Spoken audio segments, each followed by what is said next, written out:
La mission d'un artiste n'est pas de trouver des solutions, mais de nous pousser à toujours plus aimer la vie, à l'aimer dans ses infinies manifestations.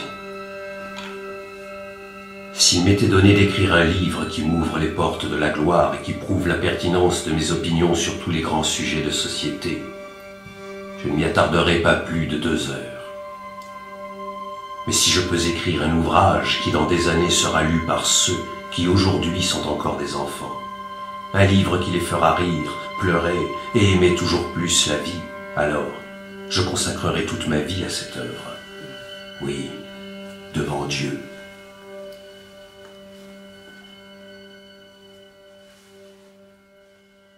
La rencontre avec le texte, c'est d'abord la rencontre avec une actrice, Mérissa Guettan. C'est d'abord une rencontre d'amitié, de travail. C'était ma metteur en scène depuis des années, elle m'a mis en scène. Et un beau jour, elle m'a donné un texte, elle m'a dit « j'aimerais bien que tu mettes en scène dans ce texte ». Enfin, c'est assez simple, ça a été une intuition de la part d'Iris, elle a bien fait, puisque le résultat, je pense, est fort et beau pour elle et puis pour Didier. Et elle m'a présenté le texte, je l'ai lu une fois. Oh, mais nous ne sommes pas dans le monde ici!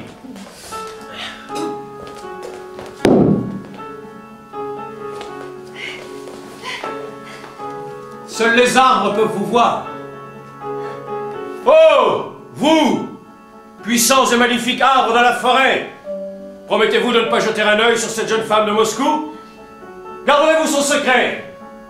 Pour toujours? Vous voyez, ils promettent. Leurs branches acquiescent.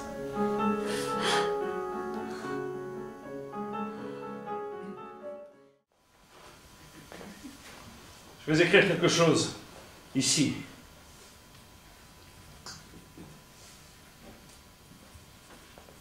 Je ne noterai que la première lettre de chaque mot. À présent, pouvez-vous deviner ce que je viens d'écrire? Je regardais sa main et je pouvais sentir mon âme tout entière absorbée par ce bout de papier. Je me suis sentie inspirée. Oui, je le peux. Eh bien. V-J-E-V-S-D-B. Votre jeunesse et votre soif de bonheur Continuez. me rappelle Cruellement.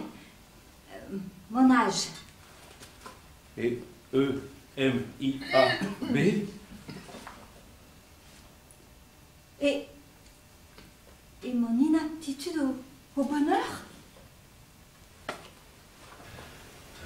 C'est un personnage qui est complètement créé à partir donc de Tolstoï. Mais Tolstoï lui-même est quelqu'un qui s'est mis en scène dans sa vie. Le fait même d'avoir permis que les journaux intimes, les siens et ceux de sa femme, d'avoir pensé, même en les écrivant qu'un jour, ils seraient publiés, c'était déjà une façon de mettre en scène sa vie. Donc de faire de lui-même un personnage. Ma chère Tantine, tout ce que je peux vous dire sur elle, c'est qu'elle est absolument extraordinaire. À 17 ans, elle a reçu son diplôme d'institutrice. Elle écrit, oui, j'ai lu ses histoires, elle peint, elle joue du piano. Ce qui me frappe le plus chez elle, c'est son caractère d'homme intègre. La vérité lui est aussi précieuse qu'à moi. Nous avons fait le serment d'être totalement honnêtes l'un envers l'autre, quel qu'en soit le prix. Le soir, je lis son journal intime et elle lit le mien. Mais ma chère Tantine, quelle responsabilité de vivre avec quelqu'un, quelle angoisse.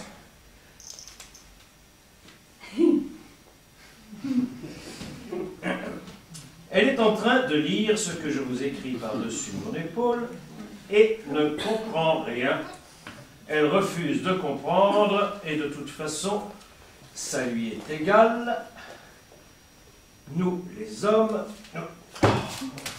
Chère Fantine, je ne peux pas laisser C'est la passer pièce que cela. j'ai montée, c'est une super pièce, parce que c'était vraiment une pièce à jouer. Et la personne qui l'a écrite est une comédienne américaine, on sent bien qu'elle connaît les tenants et aboutissants de l'être humain et du théâtre. et de ce qui marche, et de ce qui... Donc, tout d'un coup, il est apparu un ensemble de couleurs de vie, pas seulement le sujet. Le sujet est intéressant à la base, Tolstoï, Sonia et Tolstoï, Léon et Sonia, leurs journaux intimes, intéressant à faire au théâtre. Les personnages sont très forts.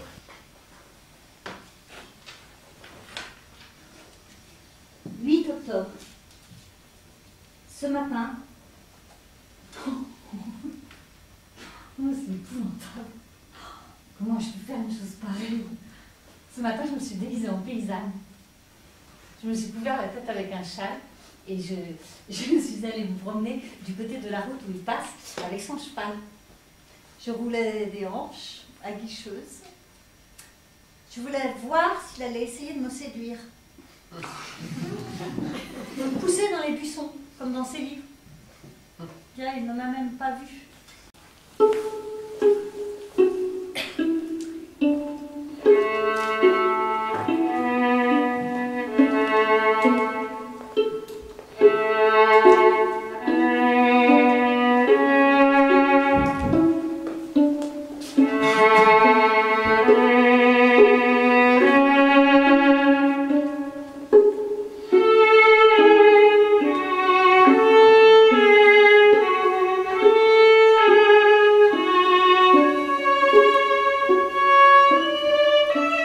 Aujourd'hui, après 7 mois de vie commune, un sentiment d'immense souffrance m'a accablé. J'ai vu Sonia rire avec un jeune homme qu'elle connaissait depuis l'université. Il était venu lui rendre visite. Je lui ai demandé de partir. Je n'aurais pas dû. Mais c'est trop pénible. Elle est si jeune, si jamais je devais la perdre... C'était déjà... D'ailleurs, le choix de la comédienne, c'est plutôt le choix du metteur en scène qui a été important. Elle a choisi son metteur en scène, c'est moi. Mais moi, j'ai choisi de le faire avec Iris. Elle m'a bien sûr en liberté, et on se connaît assez bien pour dire non, je ne te vois pas dedans. Elle m'a donné cette liberté-là. Et moi, j'ai eu de la chance, et elle a eu de la chance, pour qu'on travaille ensemble. Je l'ai vue dans ce rôle. Extrêmement bien. Donc elle s'est bien choisie elle-même, en fait. Hein. Elle se connaît assez bien. Mais qui est-elle? Qui est cette divine enfant qui est ma femme?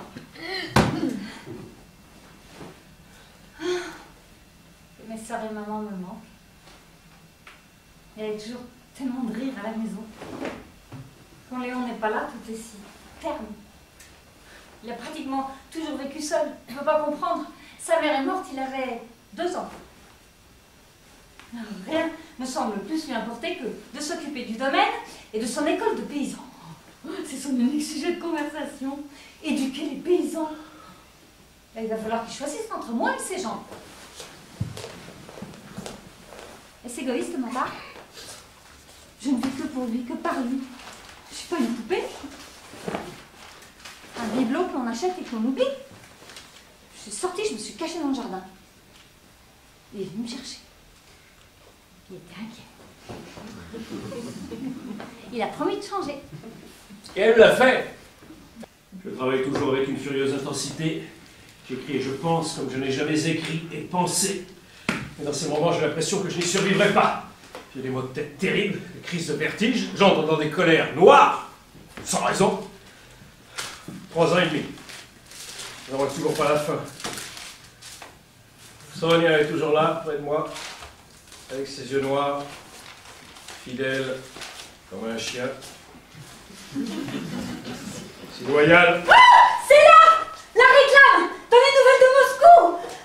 17 décembre 1867, La guerre et la paix du comte Léon Tolstoï. 4 premiers volumes, prix 7 roubles, poids 5 livres.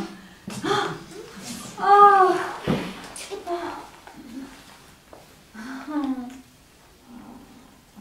On n'a pas fait une reconstitution historique. Tout s'est vraiment centré autour des 2 personnes, en fait autour du couple.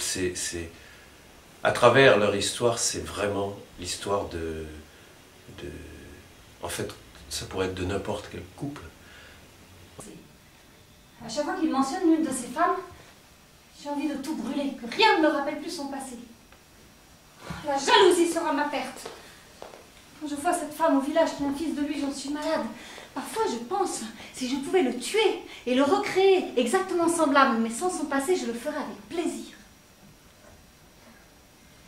Je l'aime lorsque nous sommes assis côte à côte, que nous ressentons la force infinie de notre amour, et que tout à coup, elle me dit « Pourquoi les chevaux ont-ils une vie aussi dure? Je l'aime quand elle est en colère contre moi, qu'elle lance son menton vers l'avant, qu'elle fait les gros yeux pour prendre l'air méchant. Laisse-moi tranquille. Et l'instant d'après, elle me sourit tendrement. Une petite fille dans sa robe jaune. Et j'aime son visage. Son visage d'enfant passionné.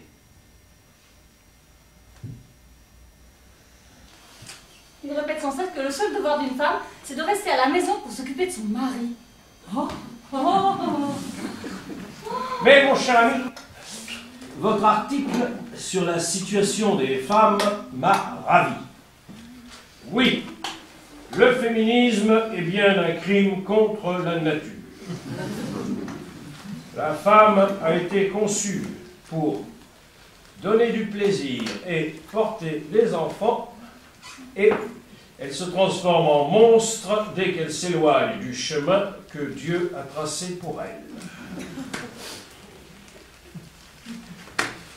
Je suis heureux que Sonia sache où se trouve sa voie. C'est un tyran. Il va et vient à sa guise, et moi, je suis prisonnière. Prisonnière. Tout ça parce que je suis une femme. Oh, je veux être libre.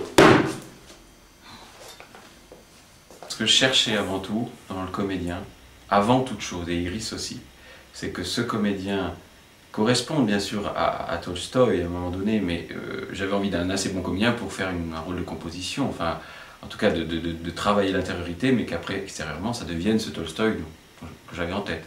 Mais surtout, le principal, c'est qu'ils s'entendent, qu'il y ait un couple qui se forme, parce qu'il n'y a que ça. C'est 2h30, un couple, et il faut qu'on y croie. Et la première chose à laquelle il fallait qu'on croie, c'est au couple, à leur amour et leur vie quotidienne, toute leur vie, toute leur vie. Si ça, on n'y croyait pas, peu importe ce qui ressemble à Tolstoï pas, mais ça, il fallait y croire. Donc, Iris s'était choisi, trouver cet acteur. Donc, dès que je les ai vus ensemble, c'est là vraiment où je peux dire oui ou non. Il y en a eu d'autres, mais Didier, il y a eu ça. Et Iris aussi me l'a dit, évidemment. J'ai une idée pour un nouveau livre. Une histoire qui est arrivée près d'ici. Une jeune femme s'est jetée sous un train. Je la connaissais. Et l'homme qu'elle aimait était un ami. J'ai vu son corps à la gare. Mutilé, recouvert de sang, le cerveau écrasé. Elle faisait tout par amour. Et cela m'a profondément troublé. Elle s'appelait Anna. Je croyais qu'il allait écrire sur Pierre le Grand, mais non. C'est une histoire moderne, à propos d'une femme infidèle. Je vais à nouveau recopier son manuscrit. Bah quoi, c'était un peu comme tous les grands hommes, je pense, comme tous les hommes, quoi. C'était surtout c'était qui pouvait être effectivement assez exécrable, quoi, c'est tout. C'est pas toujours le bonhomme, l'auteur de génie, l'aspirateur de Gandhi, c'est aussi quelqu'un qui dans la vie quotidienne peut être assez insupportable. Et Maman, tu dois manger, sentira mieux. Non, Sonia, tu ne comprends pas. Laisse-moi tranquille, j'ai juste besoin d'être seul. Mais, et les enfants, ils attendent. Tu as oublié leur histoire. Non! Mais tu dois le faire. Sonia, tu ne comprends pas, je ne peux pas! Je ne peux pas. Oh, j'ai peur. J'ai l'impression que tu es parti très loin et que je ne peux pas t'atteindre. Sonia, pardonne-moi, je ne sais pas ce qui m'arrive, mais je ne peux pas continuer. Quelque chose en nous s'est brisé. Olyoshka, tu es toute ma vie. Comment pourrais-je vivre sans toi? Oh Seigneur, au secours! Par pitié, aide-nous! Oh. Tout ça à un moment où j'avais absolument tout. J'étais aimé, admiré, célèbre. J'avais une famille parfaite que j'aimais. Je n'avais pas à écrire pour gagner ma vie comme j'aurais pu le craindre. Anna Karenina était un énorme succès. Je pouvais écrire 8 à 10 heures sans peine et travailler dans les champs comme n'importe quel jeune paysan. J'avais tout ce que j'avais toujours désiré au monde.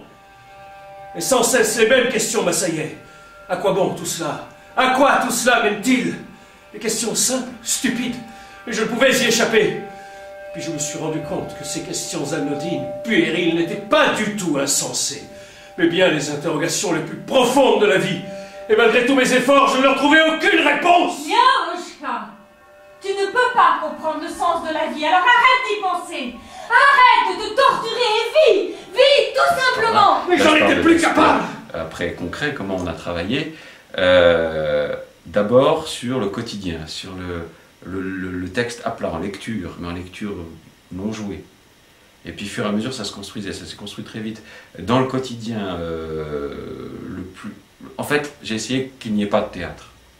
Et ça, c'est grâce à cette rencontre des deux acteurs. Ces deux acteurs peuvent faire pas de théâtre. Dans le sens qu'il n'y a pas de déclamation, entre guillemets, il n'y a pas de jeu, il n'y a pas de... Moi, ma mise en scène, elle s'est construite d'une manière assez symbolique après. Mais au départ, c'est deux chaises, et j'ai choisi ma mise en scène, ma scénographie après, soit une nécessité. Ça, c'est pas un truc que je pense beaucoup de metteurs en scène le savent, mais c'était vraiment, si on n'a pas besoin de ça, on l'écarte. Si on n'a pas besoin de ça, on l'écarte. On cherche vraiment ce qui nous est essentiel, comme la parole. Moscou. Un mois vient de passer, le mois le plus pénible de ma vie. Ils sont tous ravis d'être ici, mais moi je déteste cet endroit. Cette nouvelle vie. Tout ça non pas pour vivre, non, mais pour faire comme tout le monde. Il n'y a pas de vie ici. Pas d'arbres, pas de fleurs, rien. Nous sommes enfin lancés dans le monde. J'ai tout. Ma très chère sœur, il y a eu hier soir un bal merveilleux. Tania portait une exquise robe en satin rose nacré avec de somptueuses églantines. Et la mienne était de velours avec de toutes petites fleurs de muguet. Puanteur, pierre et pauvreté, ils sont des milliers qui vivent dans la misère, le froid et la faim. Demain, nous allons chez Oblonsky pour rencontrer Tchaïkovski. Il est impossible de manger ni même de dormir tant qu'il y a autant d'affamés. Mon mari est un homme en avance sur son temps. Il marche devant la foule. Il montre la voie et il brandit la lumière pour que les autres suivent. Je suis l'une des personnes dans la foule. Je vois la lumière. Je dis oui, c'est bien la lumière. Mais il m'est impossible de marcher plus vite.